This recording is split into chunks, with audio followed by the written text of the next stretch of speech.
Are you a new real estate investor still struggling to get that first deal, but just don't have the money to do it? Or are you a wholesaler? You've been getting those assignment fees, but you want to stay in some of those deals and you just haven't had the money to fund your deals? Or are you a seasoned real estate investor and you're just tired of hard money and you want to get some super low interest rates? Well, don't go anywhere. I'm getting ready to plug you into the money.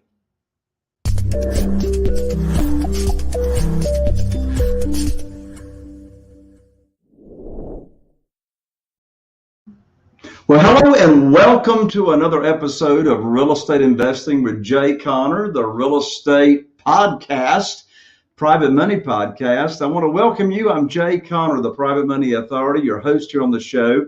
And if you're brand new to the show, we want to give you a very, very special welcome. Well, what in the world was I talking about a second ago on plugging you into the money? Well, you see, back in 2003, my wife, Carol Joy, and I started investing in single-family houses here in Eastern North Carolina. The first 6 years, we relied on local banks and mortgage companies and institutional money. And you know what? In January of 2009, we were cut off, lost our lines of credit, no way to fund our deals. I was introduced to this wonderful world of private money, and since that time, we have not missed out on a deal for not having the money. And when I say private money, I'm not talking hard money, I'm not talking brokers, I'm not talking institutional money. I'm talking about getting funding from individuals. Right now, we've got 46 individuals investing and funding our deals. We haven't missed out on deals since 2009, and guess what? You can experience the very same thing and be in control of your real estate investing business. So what am I talking about? I got a free gift for you. I just released my brand new book, Where to Get the Money Now, subtitle, How and Where to Get Money for Your Real Estate Deals Without Relying on Traditional Hard Money Lenders. It hit #1 on Amazon just a few short months ago. And so I want to send this book to you, just cover delivery. I tell you how you can get this brand new book for free. Go to www.jayconner.com/book. That's BOOK. Again, Jay Conner, JayConner.com/book. And we'll get this book rushed right out to you. Again, the book is free, just cover delivery. Well, if you've been tuning into the podcast, you know that I have amazing guests on the show.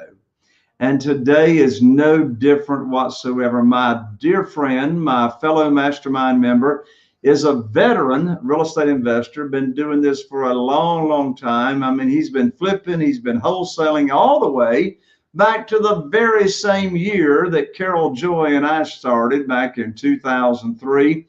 And he's done almost 1,000 deals, my lands. Well, the financial and time freedom that his real estate investing business created for him has allowed him to use his software background, his software background, to develop what's called the Forefront CRM for real estate investors. In other words, how do you keep up with all those contacts?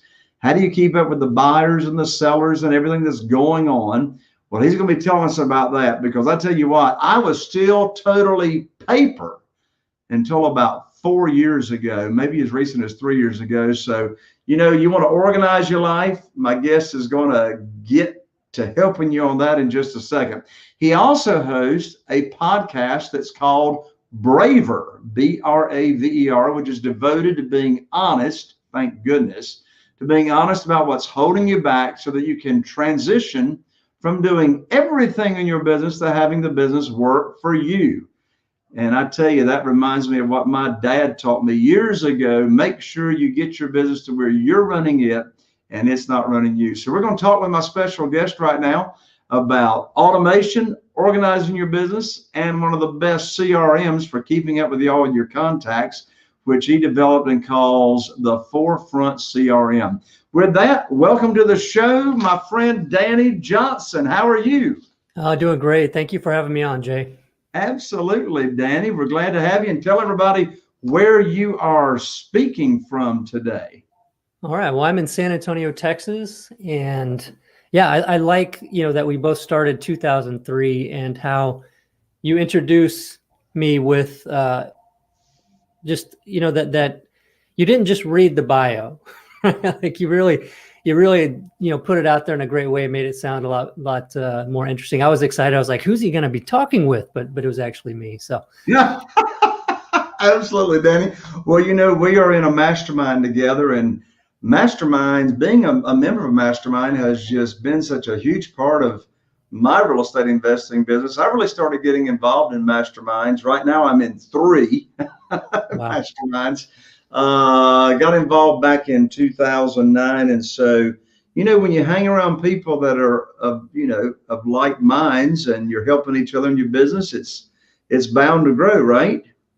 Absolutely. I'm a part of 2, been a part of probably 6, I think, in my investing career. And it was a pivotal moment in the first one that I joined, where I was doing everything in the business. My ex-wife and I were doing everything in our business, wearing all the hats. We had contractors, we had an agent to sell properties, but beyond that, we did everything. And that was 8 or 9 years. And it wasn't until I joined a mastermind and hung out with people that were doing, operating the business in a way that allowed them the time to actually work on the business more than they worked in the business. And, having that firsthand experience with people that were doing it showed that it was completely possible and cut out a lot of time and headache and hassle and mistakes. So that was, it's great. Well, I can certainly relate. I remember I had been in the business from 2003 until about 2008, 5 years. And I came around the corner one night and there was my Carol Joy sitting at the kitchen table crying with 3 different checkbooks in front of her. And that was at 10 o'clock at night. And she told me she couldn't handle it anymore. And I learned right there that, you can be making $1 million a year and it doesn't really matter unless we are enjoying the reason we got into real estate. And that's to enjoy the freedom that comes along with it. So, it took me an entire year to really hone in and start automating my business. So I can definitely relate to your story, Danny. Yeah. It's interesting. I had a book that I put out a while back called Flipping Houses Exposed. And that was 34 weeks in the life of my business, where I documented every single lead that came in. And, I basically week by week was breaking down what I spent on marketing, where I did my marketing, the leads that came in, all that kind of stuff. But the thing that came out of that was, out of that 34 weeks, I generated 495 motivated seller leads. So these are qualified leads where people called or submitted on my website that they wanted an offer on their house. Guess how many of those I turned into a deal? Probably less than you would have desired. Right. I wouldn't bring it up but yeah, it was about 11 during that 34 weeks. Woo! And right. Yeah. So that's about 1 out of every 45. And so a lot of people, got into this business after reading that book and would tell me it was so great because it showed me it was a numbers game. But it wasn't until a little bit later that I realized, when looking back, it was like I was killing myself trying to have more success by doing more of the same thing that I had original success with. So it was okay when, I was generating, doing maybe 20 to 30 deals a year. It was okay to be focused mainly on the lead generation, right? If I want to do more deals, I've got to get more leads. I mean, in my mind, that's how it was. I don't have a business background. I wasn't structured in business.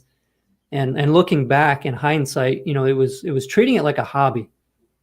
It really was just, hey, I'm having fun. I'm doing that, which is great, but it comes at a price. And that price is that hamster wheel of, having some success and trying to have more success by just doing more of the same thing without really dialing anything in, right? Really looking at the numbers. What's your conversion now compared to when you started?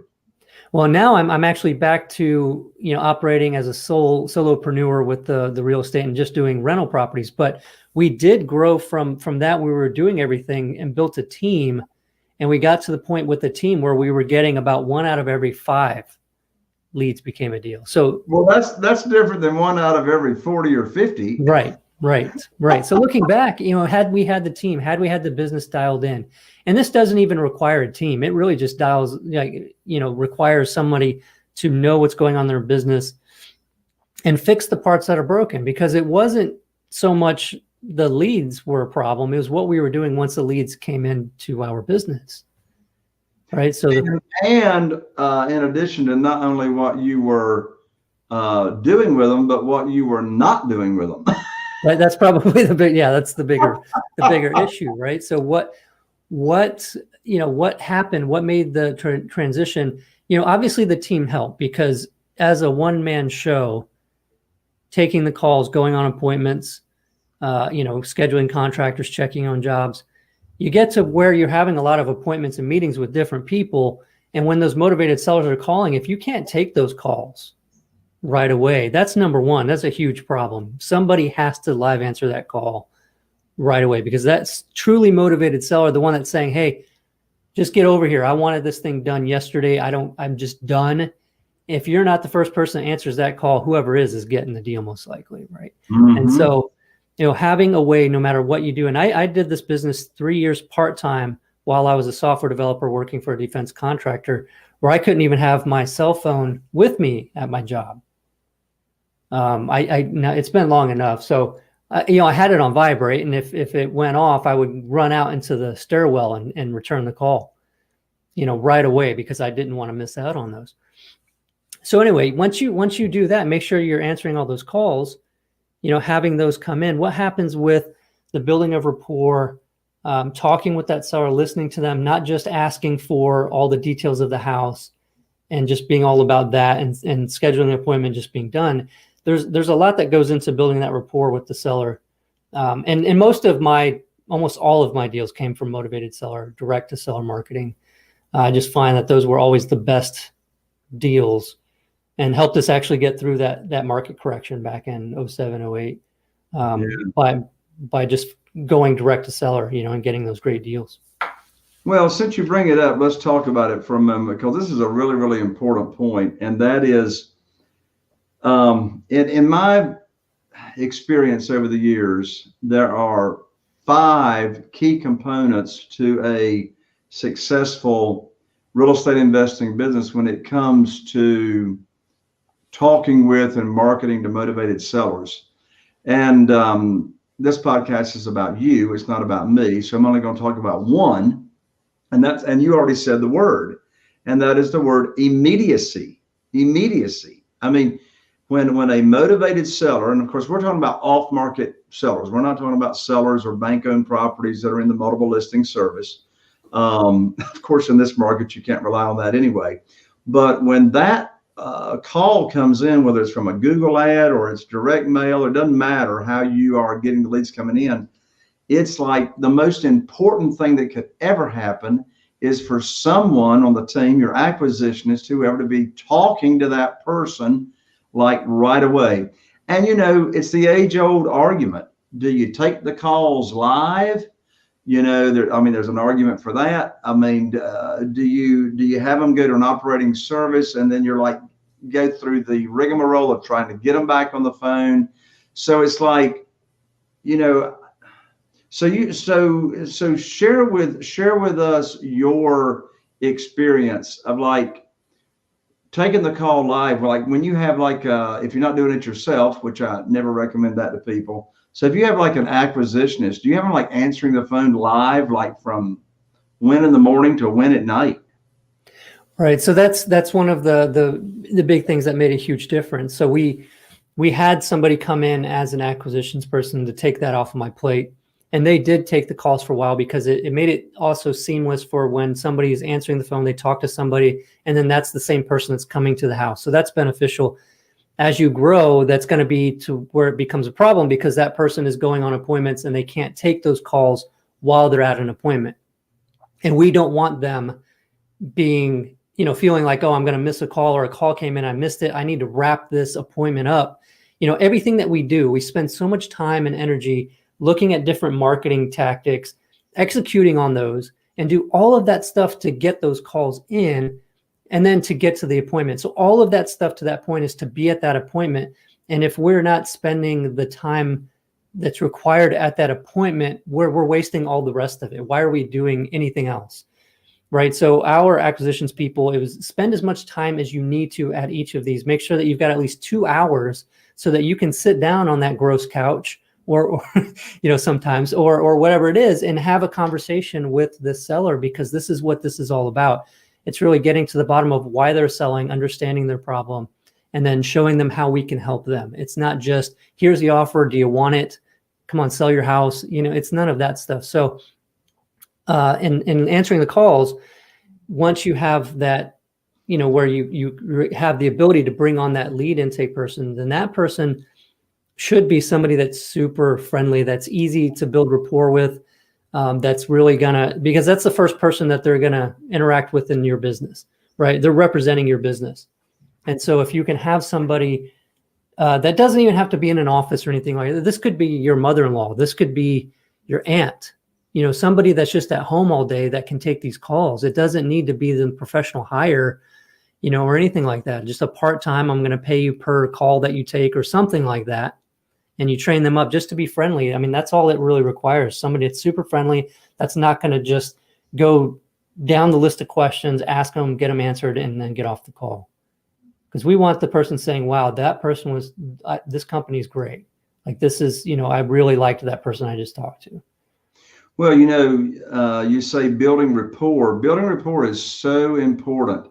And people are going to pick up on as to, do you really care about what they've got going on? As you say, if they didn't have a problem, if there wasn't a problem with the property, if they didn't have a personal problem, or both, we wouldn't be there, looking to solve and help solve the problems. For example, this past Friday, I was at a seller's house myself right here in Morehead City, North Carolina, for 2 hours and 10 minutes, myself personally. Most of the time that doesn't happen, because I do, even with crazy times going on, I'm still traveling a lot, or I've started traveling a lot. But something told me that I needed to go on this appointment. We're in a small market, only 40,000 people. We only do 2 to 3 deals a month, but the average profits are $70,000 each. So, not to get into the details of that visit, but I knew it was going to take an unrushed amount of time, unrushed. And when I'm visiting with a potential seller, I use a technique that I call awkward silence. I ask a question and I just let them talk. And when they sound like they're finished, I go, mm-hmm, and they talk more. And I tell them right up front in the visit, I say, you know what? There's a good number of times I'm not able to help people. And the reason why is because every transaction I do, it's got to be a win for you. It's got to be a win for your husband. It's got to be a win for me. And so I go ahead and get the white elephant out of the room and just let them know, I'm not here to high pressure you. I'm here to see what we can do to work together to make things happen. And so, as you said, the establishing a rapport is very, very important. So let's get right into what your specialty is, Danny, and that's the CRM, keeping up with all the leads, right, that you developed from your background as a software developer. But before we jump into that, just tell us your background as to how you got into real estate. Right. So I got into real estate. I was, going through college to get my degree in computer science. My father started flipping houses. And when I was growing up, he was a contractor for a real estate investor. And so as a kid, I would go to the demos and I would have to, haul out the junk and all the stuff from the demos of the houses. So I got an early taste of that. But my father was a contractor at that time. So in college, he began being mentored by the person he had done a lot of contracting work for in the past. And I just saw the joy, and it's just like a whole new him. Like my father, it was just, I'd never seen him like this. He had always struggled in his life. He had always, started in different businesses that didn't succeed. And, we had to move year after year, sometimes getting evicted. And, it was just a rough time. And I've got, 3 other siblings. But in college, everything, it just all broke loose for him. Like he was just having so much fun talking about the deals he was doing, driving around town. And I just felt the surge within me. I was like, oh, I want to do that too. That's what I want to do. So I started part-time also getting into the business.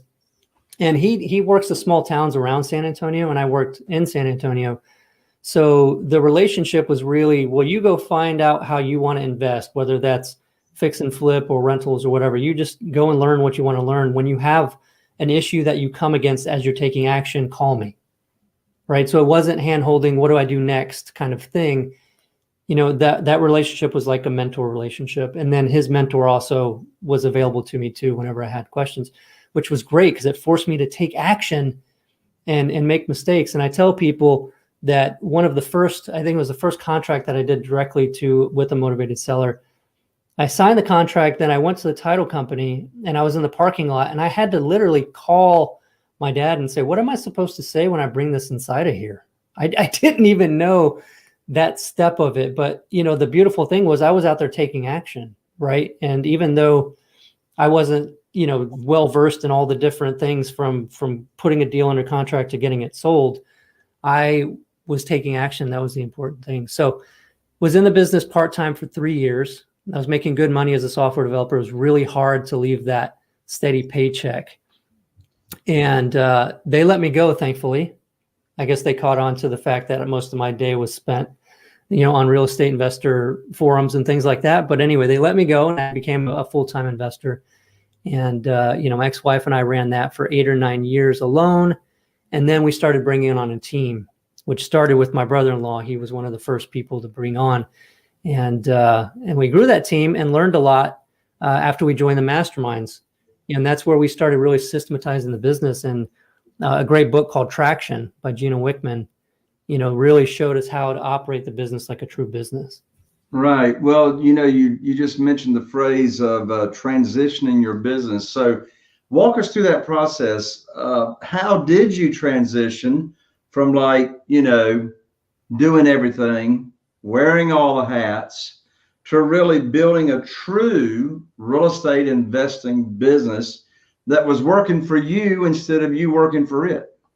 Sure. And I'll tell you what I did first really quick so that people don't do what I did first, because it wasn't the right way to go about it. So the first hires, how it went down was, hey, yeah, sure, that'd be great. Yeah, come on in and help us out. You've been on a couple appointments with me to talk to sellers. And they would come in and I would just say, well, shadow me for a week. That's how you're going to learn what you're supposed to do.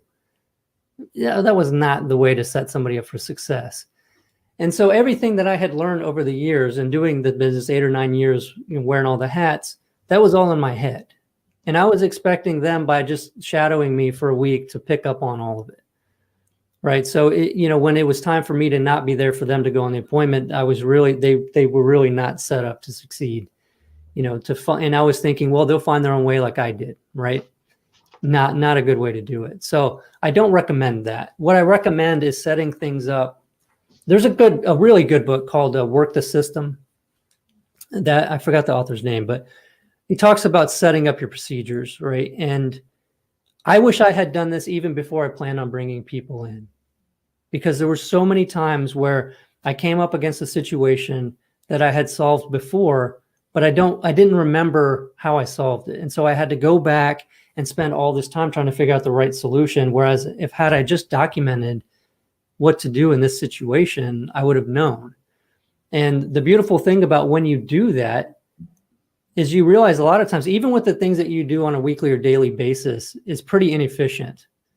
And when you document it out, you're like, whoa, and then you realize how much you're doing as well, which will make you want to hire somebody to take a lot of that off your plate.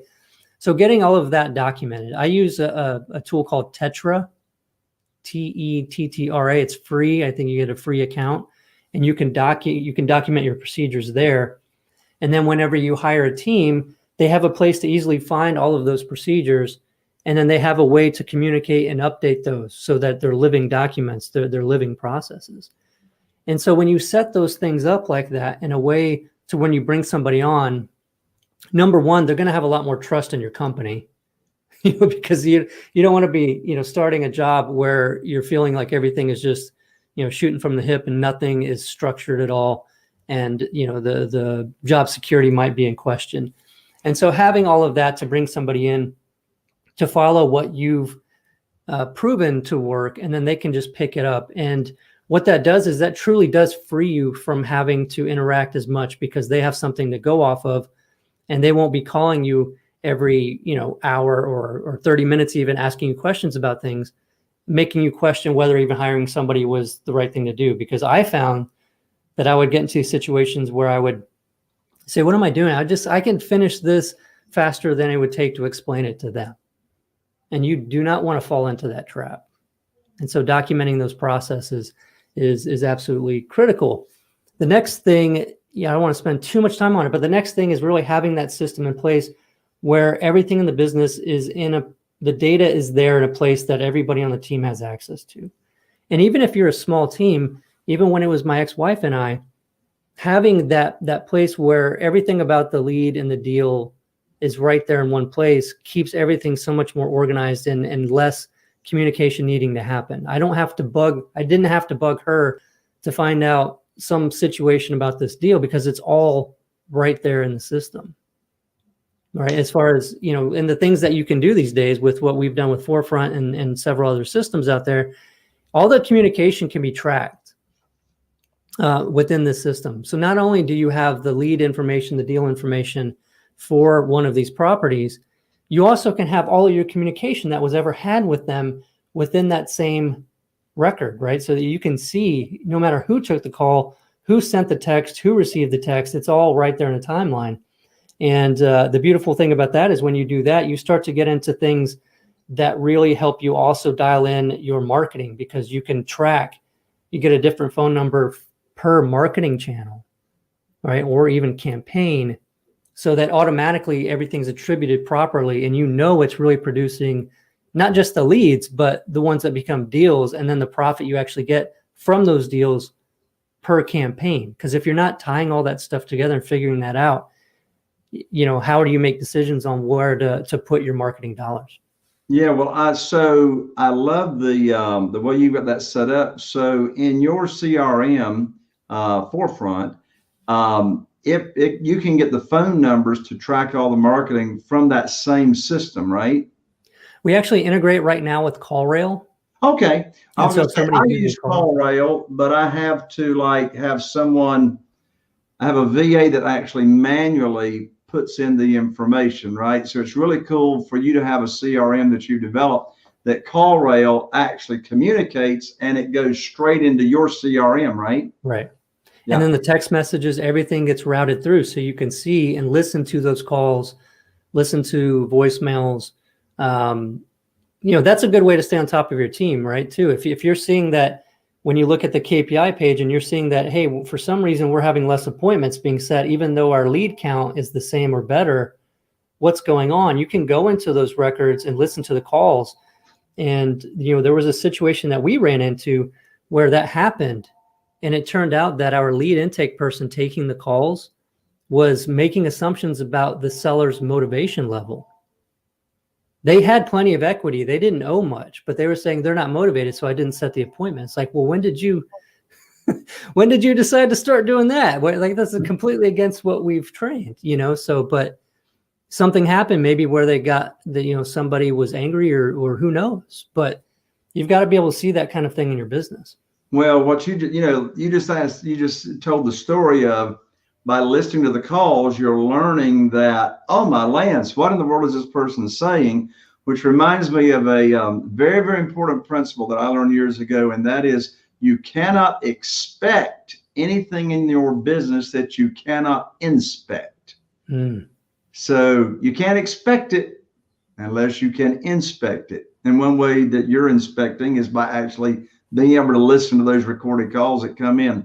Danny, let's go ahead and let folks know how they can learn about your software, your CRM system, on keeping up with all the leads.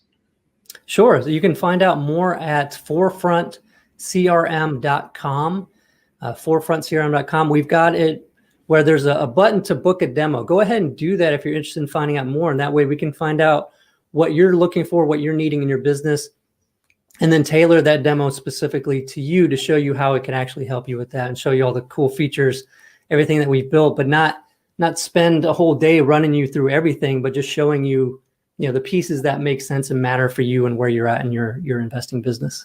Well, Danny, we've got thousands of people listening to this show, so on audio only. So I want to spell out for them forefrontcrm.com. So folks, that's www.FORE front FRONT CRM.com. Again, www.FORE front CRM.com. Danny, parting comments. Sure. Yeah, I think I like to end these. I've been on a couple interviews, but it's quite a few actually. But the big thing that I'm seeing with investors wanting to get to the next level, even if you've gotten to a good level, is this thing where we've overcome some fears and got out of our comfort zone and got to the next level. But sometimes we don't realize when we get to another plateau and there's new fears that we're not acknowledging. Right. And so taking a look at no matter where you're at in this business, if you are avoiding things and doing things that keep you in your comfort zone, or even having false beliefs about, what's keeping you stuck, looking at that, accepting it, and then just looking at the next step. What is the next thing that you need to do? And just do that. Don't give it too much thought. Just do it and take action. That's awesome. Danny, thank you so much for joining me here on the show today. I really appreciate your time, man. I know the audience has loved the information that you shared. Thank you, Jay. Appreciate it.